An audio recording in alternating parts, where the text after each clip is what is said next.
Hello, my name is Brandon Enright, and today I would like to talk about parity. The term parity gets applied to puzzles, twisty puzzles, like the 4x4x4, and even puzzles like the 3x3x3 when talking about swapping pieces and that sort of thing. And so I'd like to talk about what the concept of parity is, and describe how parity, how the concept of parity helps you identify and solve problems or identify impossible situations faster. So I'm borrowing an idea from Super Antonio Vivaldi here, and I have 7 glass jars. So 1, 2, 3, 4, 5, 6, 7 glass jars. Now, right now they're all standing up, and I can easily flip them down. And so I want to talk about the sorts of problems or the sorts of puzzles you could make out of these jars and the concept of parity when it comes to flipping the jars. So right now I have 7 jars up, so let's count the number of jars that are down. So there are currently 0 jars down, and 0 is an even number. So suppose I flip 1 jar upside down. Now there is 1 jar down, 1 is an odd number. And then if I flip a second one down, even number 2, odd, even, odd, even, odd. Okay, so I can flip all 7 jars upside down. No problem, just did them one at a time, totally trivial. Notice how the parity, whether or not there was an odd number or an even number flipped upside down, notice it changed each time.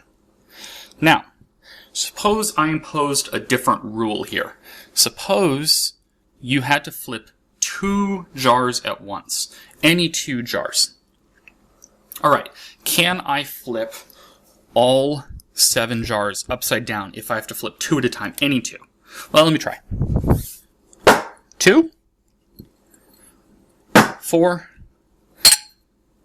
6. Alright, now I got this jar in the back here, and it's not flipped upside down. What can I do? If I flip it like that, now I have this jar is right side up, and that jar is upside down. Now this jar is. Well, what if I do that? Well, I can't seem to ever flip all of them upside down if I have to flip 2 at a time.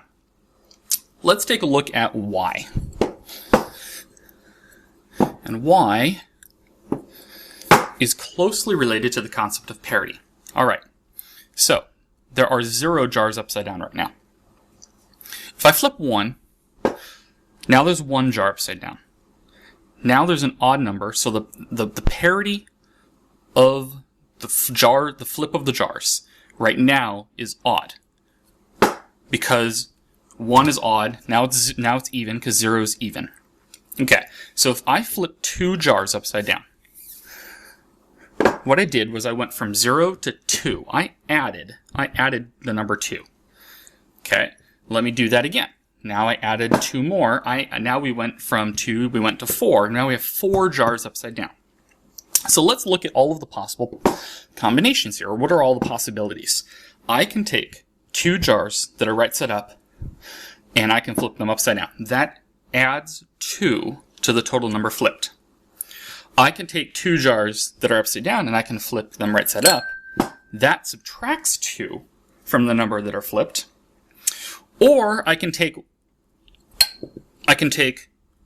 1 jar that's upside down and 1 jar that's right side up, and I can toggle them. And I didn't change anything. All I did was I subtracted 1 and I added 1 for a total change of 0. So if I have to change these jars in pairs, or flip them in pairs, I can either add 2 to the total amount of flip, subtract 2 from the total amount of flip, or not change it at all.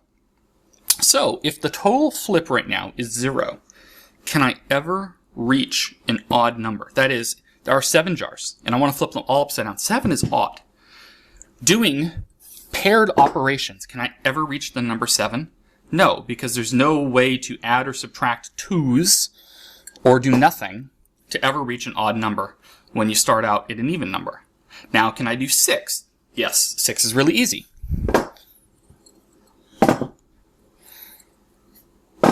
Stayed even the whole time. Can I do 4? Yes, there's 4, no problem. So parity gives you a way of identifying whether or not a problem is possible by just paying attention to whether something is even or odd. So then the question is if I have some unknown set of jars, let's say I have another couple hundred jars back here, and I say right now all the jars are right side up, is it possible to flip 50 of the jars upside down? And you don't have to pay attention to anything else. You just know that because 50 is even, and you are currently at 0, which is also an even number, you can reach it in some way. Just like if I tell you there's an unknown number of jars, and you're currently in an even, there are currently an even number of jars flipped upside down. Can you now only flip 7 upside down? And you know that you're in an even, and you know 7 is odd, and you know that this operation can only stay even or stay odd, then you cannot possibly reach 7 from an even state. So the parity restriction says that you cannot do that. Now, we know that flipping 1 jar, that has an odd parity. So every time I do it, I change the parity of the total number of flips. What if I told you that the operation that you could do is you could flip 3 jars at once, any 3 jars that you want? Is it possible to flip just 1 jar upside down, or all 7 jars upside down, or 5, or 4, or whatever? Is it possible?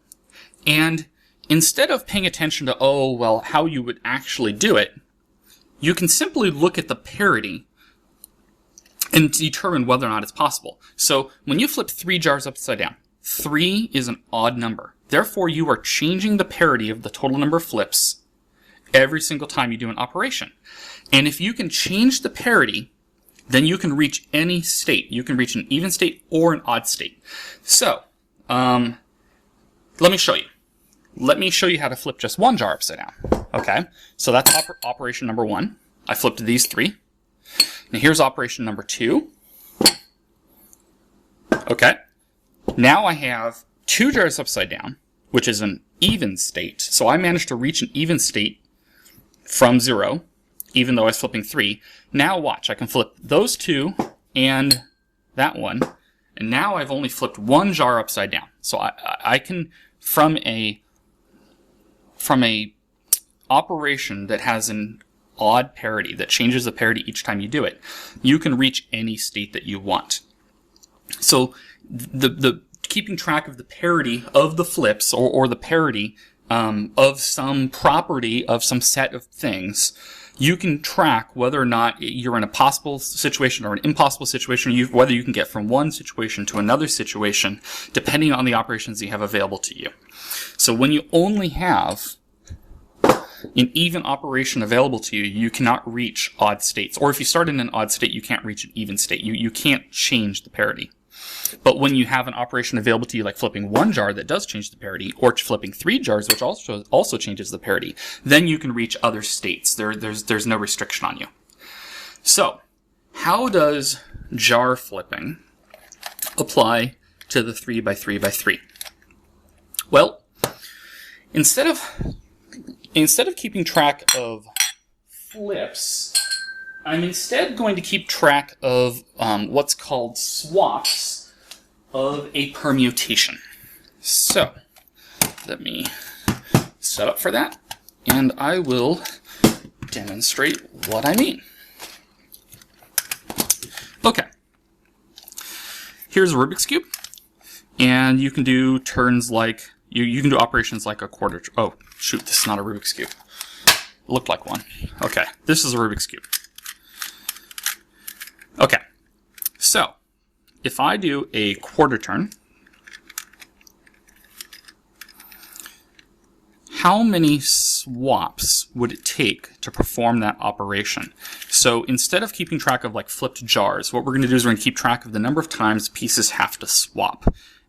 So we're instead of keeping track of like flip, we're keeping track of the number of swaps needed to do a cycle. Now, I have another puzzle that's incredibly similar here, and the really cool thing is this puzzle does have a swapping operation. So if I do an edge turn, I have swapped 2 corners. So this puzzle is an absolutely fantastic aid for understanding how the parity of a permutation works. So, if I do a quarter turn, I take this corner, I put it there, take this corner, put it there, and this corner, and put it there. Right? How many swaps did that take? Let's do the exact same thing on this puzzle. I'm going to put this corner right there. Now I'm going to put it right there. Actually, you know what? Let me do it the opposite way. I want to do the same clockwise turn. So it turns out that you have to go counterclockwise. Okay. So I took the corner that was here, and I put it there.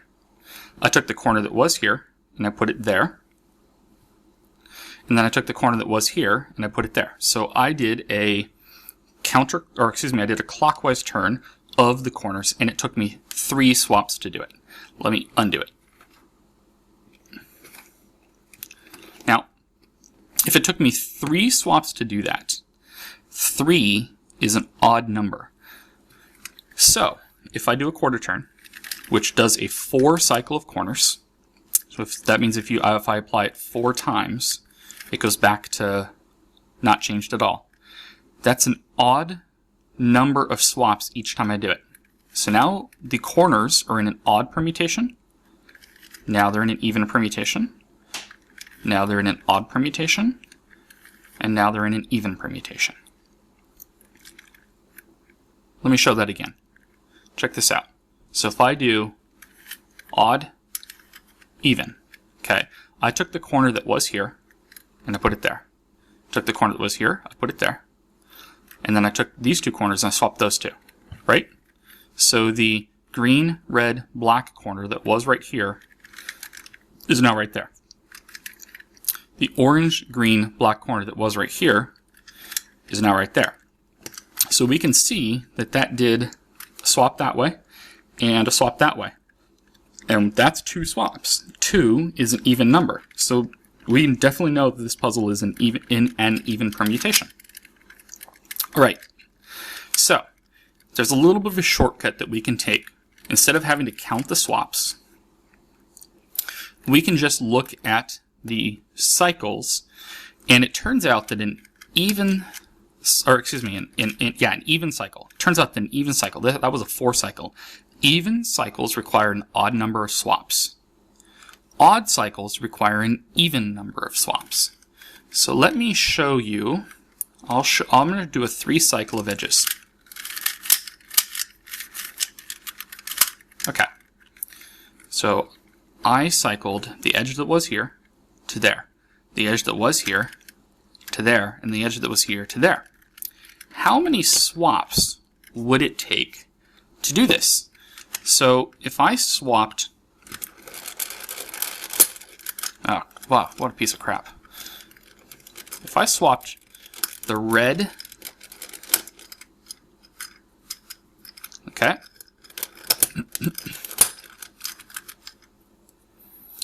this has got to be the worst Rubik's Cube ever.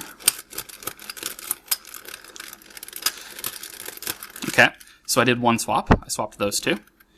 Now, how many swaps are left? That one and that one, if I just swap those 2. Okay, so you can easily see that only 2 swaps are required to do that 3 cycle. And in general, for an n cycle, that is a 3 cycle, a 4 cycle, a 5 cycle, that sort of thing, an n cycle requires n minus 1 swaps minimum. So a 4 cycle requires 3 swaps. A 3 cycle requires 2 swaps. A 2 cycle, which basically a 2 cycle just means 2 pieces that are swapped, only requires 1 swap. And the thing is it sort of breaks down at a 0 cycle. A 0 cycle requires 0 swaps. It doesn't really count. 0 is just defined to always require an even number of swaps, 0. Okay, so how does that parity explanation? So let's expand it out a little bit. So if I do a quarter turn of this puzzle, I did a 4 cycle in the corners, which means I changed the parity of the corners. But I also did a 4 cycle in the edges, which means I also changed the parity of the edges. So if I can change the parity of the corners, but it also changes the parity of the edges, then the parity of the corners and the edges is linked. Now, you might say, but wait, what about a slice turn? Slice turn doesn't move corners at all, but it seems like it does a 4 cycle, it seems like it does a 4 cycle of the edges. And it does. The thing is it also does a 4 cycle of the centers. And so the centers, the parity of the centers and the parity of the edges is connected, or the parity of the corners and the parity of the edges is connected. And so when you do a slice turn on a cube, you typically solve the puzzle to the centers. So that sequence, the middle up, is equivalent to the sides, taking the sides down. Because you always use, or you typically use the centers as the anchors and you solve to the centers. So I would consider a middle slice move to not actually change the parity of anything here, because it's equivalent to 2 outer quarter turns, and we know that 1 quarter turn changes the parity. But that means a second quarter turn must also change the parity. And so if we went from, we're in even parity right now, that goes to odd parity. Then if we do this, then we go back to even parity, so we haven't actually changed the parity of any of the pieces on the puzzle. Now, there is a trick. Here, this is a void cube. You can see right through the centers. There are no centers. So, if we look at a quarter turn on the void cube, same analysis applies. We did a 4 cycle of the corners, and we did a 4 cycle of the edges. And so a quarter turn on this puzzle does not decouple the parity of the corners and the edges. It does change the parity of the corners and change the parity of the edges, but it doesn't decouple them. So if you have 2 corners swapped, then you must have 2 edges swapped. But there's a trick on the void cube. On the void cube, you can do a middle slice, and you don't have any fixed anchors to solve to. So that did a 4 cycle of edges, which changes the parity of the edges, and you can't tell because you don't have an anchor. So that move is not equivalent in solving it to this move, because you could just as easily do this and treat it as a 4 cycle. And so when you can decouple the parity of the edges and the parity of the corners on a void cube, and which means when you're solving it, you can get down to just a pair of edges that are swapped or just a pair of corners that are swapped.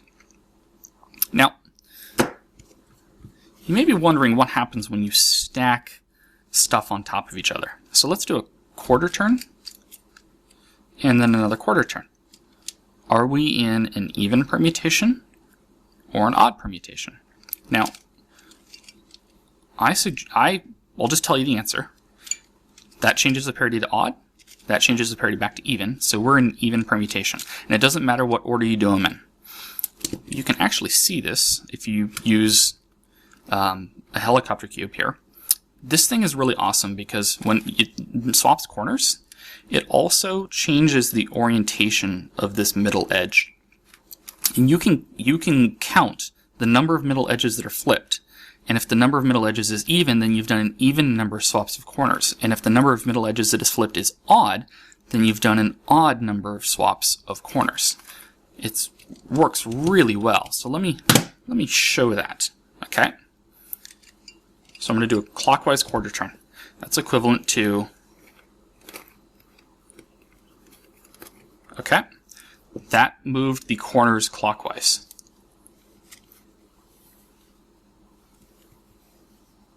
Don't worry about the orientation of the corners. We're only paying attention to the permutation.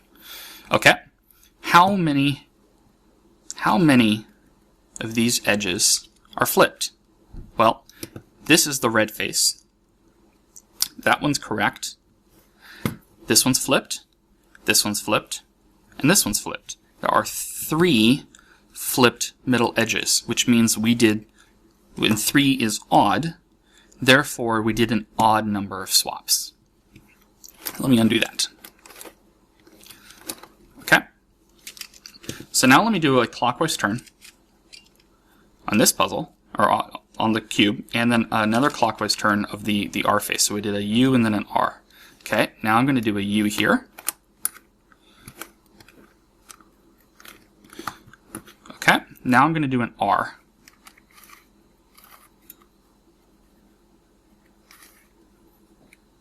Okay, that will have put the corners into the same permutation. Not same orientation, but it doesn't matter. Okay, how many middle edges are flipped now? You just know the answer, or at least you know that it's going to be an even number. Let's count them. So this, oh yeah, let's keep them in the same orientation. Okay, this middle edge is correct. Flipped, correct, flipped. So we have 2 flipped here. And this is the green face, and we have correct, correct, flipped, flipped. So we have 2 flipped here, and 2 flipped there. That's 4 total flipped. 4 is an even number. Therefore, this puzzle, the corners, the cycle of the corners, is in an even permutation. Now, it gets really, really cool. I'm scrambling this puzzle.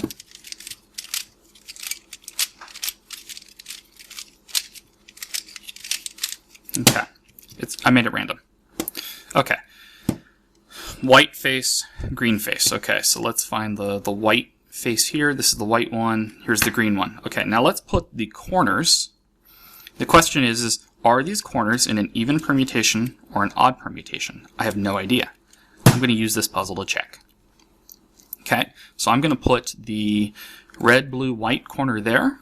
I got to find it.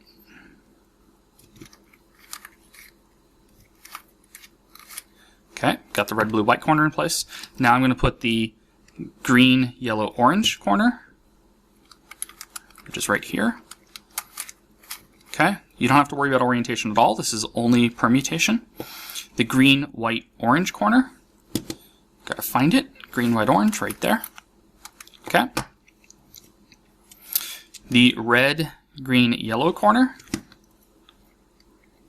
There's red, green, yellow right there. Okay, so I have the 4 corners matching. Now let's do the bottom. The blue, white, orange, like that. Okay, the red, yellow, blue, like that. The yellow, orange, blue, it's already in place. Okay. This is the white, and this is the green. Yes, okay. How many middle edges are flipped? This is the white face. This is the green face. Okay, those are not flipped. That's flipped. That's one edge is flipped there. Now let's look around the equator. That's flipped. 2. This is not flipped. And this is flipped. 3. And this is not flipped. So we have 3. 1, 2, 3. Oh, hold on. Let me make sure that I'm actually counting this right. We have 1 flipped, right at the top. Green face. So this is flipped. Blue face. Not flipped. Oh, no, this is the red face. So this is flipped. So we have 1, 2, 3, and then is this flipped? No. Okay, so yes. Okay, so 3. Now, let's look at the bottom. This should all be yellow up. 4, 5. Okay? So we have 5 total middle edges flipped on this puzzle. 5 is an odd number. Therefore, these corners are in an odd cycle. which means that if you put this puzzle, and let me show you the configuration of this puzzle. If you put this puzzle into a cube solver, it will always require an odd number of quarter turns, because the corners are in an odd cycle, and we know or in an odd permutation, and the only way to change the permutation of these corners is to do a single quarter turn, or at least an odd number of quarter turns. So the corners of this puzzle are in an odd permutation. And since we know that on a Rubik's Cube, the permutation of the corners, the parity of the permutation of the corners, and the parity of the permutation of the edges is connected, we know that the edges are also in an odd permutation. And we were able to use this puzzle, this curvy copter, we were able to use the fact that the centers flip, tell us whether or not we've done an odd or an even number of cycles, or an odd or even number of swaps. We can use this puzzle as an indicator of the parity of this puzzle. Okay, so that was sort of the Parity Introduction 101. I want to move on to talking about the parity of pieces on the 4x4x4 and the parity of pieces on the 5x5x5 and larger puzzles. I'm also going to talk about the parity on the Megaminx and on the Void Megaminx and a couple other puzzles. So that's going to be the second video.